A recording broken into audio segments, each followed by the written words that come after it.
अस्सलाम वालेकुम रहमतुल्लाहि व बरकातुहू। रब्बि इश्रह ली सदरी यस्सिर ली अमरी वहलुल उक़दतम मिन लिसानी यफ़क़हू क़ौली रब्बि ज़िदनी इल्मा रब्बि ज़िदनी इल्मा अल्लाहुम्मा रब्बि ज़िदनी इल्मा अऊज़ु बिल्लाहि मिनश शैतानिर रजीम बिस्मिल्लाहिर रहमानिर रहीम।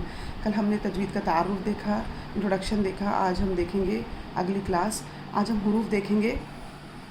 ये जो बुक है इसमें इन्होंने हुरूफ जो है उनको उनकी सिफ़त के हिसाब से 4 हिस्सों में तक़सीम किया है, यानी कि वो कैसे पढ़े जाएंगे। ऊंचे पढ़े जाएंगे, मोटे पढ़े जाएंगे, ऊंचे पढ़े जाएंगे, बहुत मोटे पढ़े जाएंगे या बारीक पढ़े जाएंगे। जैसे जैसे क्लास आगे बढ़ेगी आपको समझ में आएगा ये ऊंचा बारीक क्या है ना। आज जो हम 4 हुरूफ पढ़ेंगे वो इनमें से हैं, यानी कि बारीक पढ़े जाने वाले, नीचे पढ़े जाने वाले, यानी कि कम आवाज़ से, है ना। वो है 4 हुरूफ। तो इंशाल्लाह हम देखेंगे वो कौन से हुरूफ हैं 4। ये 4 हुरूफ वो जो हमने देखा अभी, उसमें उन्होंने सिफ़त के हिसाब से अल्फाज को, हुरूफ को तक़सीम किया है।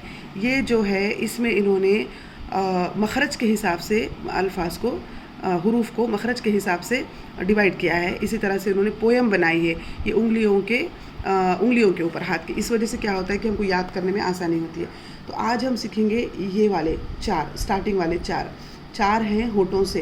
ये पोयम आपको याद करनी है। ये पोयम ही इस किताब की तजवीद की जान है।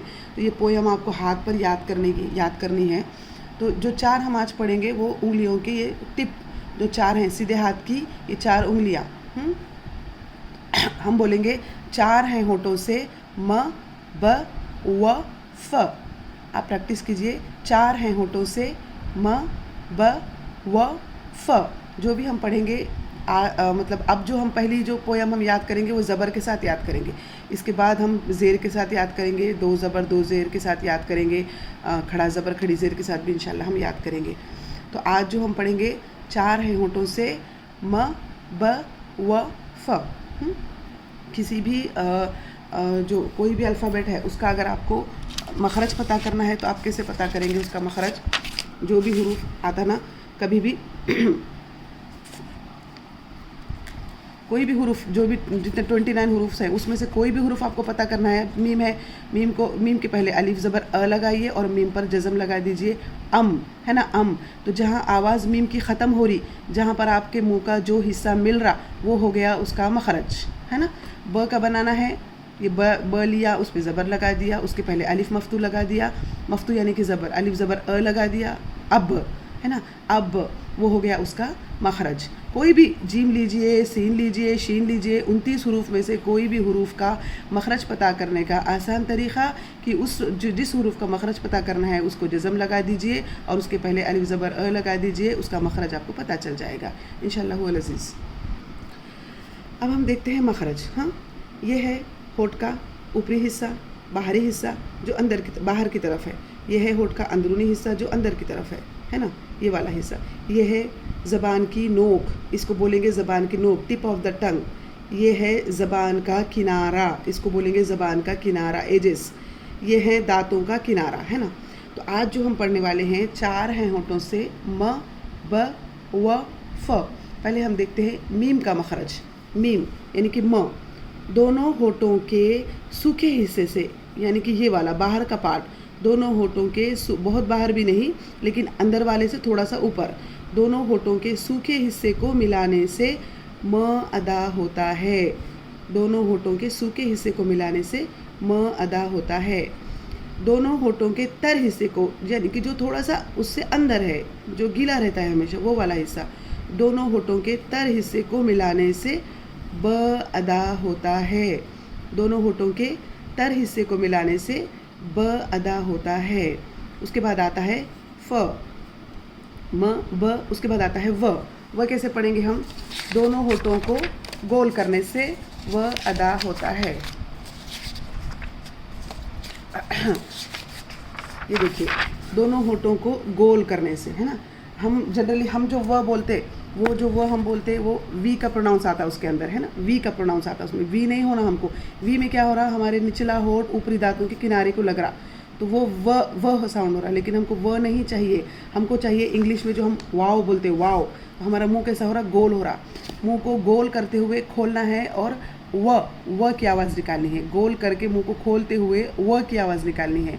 व व व म ब फिर भी आसान है, फ फिर भी आसान है, लेकिन गलतियाँ व में होती तो व नहीं बोल के व, मुंह को गोल करते हुए, वाव की खासियत मुंह को गोल करते हुए ऐसे खोलते हुए आवाज़ निकालनी है, व। इसके लिए आपको सूर्य नास में इसकी प्रैक्टिस हो जाएगी। रोज़ हम पढ़ते सूर्य नास सुबह शाम के अस्कार में, नमाज में। तो देखिए व के लिए आपको युवस्विसु वसवासिल खन्नास, तो कम से कम इसमें आप डेली व की प्रैक्टिस कर सकते हैं, वसविसु और वसवासिल खन्नास। तो जब भी अब आप सूर्य नास पढ़ेंगे तो इस जगह पर थोड़ा सा गौर फरमाइए। यहाँ पर हमको वाव की प्रैक्टिस करनी है, व नहीं बोलना है। मखरज पे ध्यान दीजिए, क्योंकि ऑडियो में समझ में नहीं आएगा आप मुंह को, होठ को कैसे कर रहे हैं। तो व बोलते वक्त ये ध्यान रखिए कि निचला होठ ऊपर के दांतों को नहीं लगना है। व बोलते वक्त मुंह पूरा गोल होना चाहिए और ऐसे खुलना चाहिए, व। अगला मखरज हम देखते हैं, हमारा चौथा हरूफ फ। हाँ, म हो गया, ब हो गया, व हो गया, अब फ। फ का मखरज क्या है? निचले होठ का तर हिस्सा, यानी कि ये वाला हिस्सा जो थोड़ी सी अंदर की तरफ है, जो हमेशा गीला रहता है। निचले होठ का तर हिस्सा ऊपर के दांतों के किनारे को लगने से फ अदा होता है। निचले होठ का तर हिस्सा यानी कि ये वाला हिस्सा है ना, ऊपर के दांतों का किनारा, जो ये हमारे दांत हैं, ऐसे हमारे दांत, तो दांतों का किनारा क्या हो गया? ये हो गया, ये वाला पार्ट दांतों का किनारा। तो निचले होठ का तर हिस्सा ऊपर के दांतों को किनारे को लगने से, जो हम जनरली व के लिए यूज़ करते हैं, है ना, वो।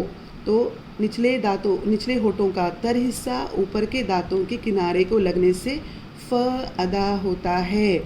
होठों के सूखे हिस्से से म अदा होता है। दोनों होठों के सूखे हिस्से को मिलाने से म अदा होता है।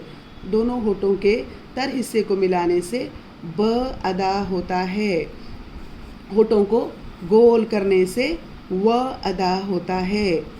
निचले होठ का तर हिस्सा ऊपर के दांतों के किनारे को लगने से फ अदा होता है। ये हैं इनके मखरज। आप इसकी प्रैक्टिस कीजिए इंशाअल्लाह वल अज़ीज़। और याद कीजिए कि मखरज किसे कहते हैं। हमारा पहला सवाल मखरज किसे कहते हैं, दूसरा सवाल मखरज पता करने का तरीक़ा क्या है, और तीसरा इन सब के मखरज आपको याद करने हैं, म ब व और फ मखरज कैसे होंगे। इंशाअल्लाह वल अज़ीज़ प्रैक्टिस कीजिए। बारकल्लाहु। अस्सलामु अलैकुम रहमतुल्लाहि व बरकातुहू।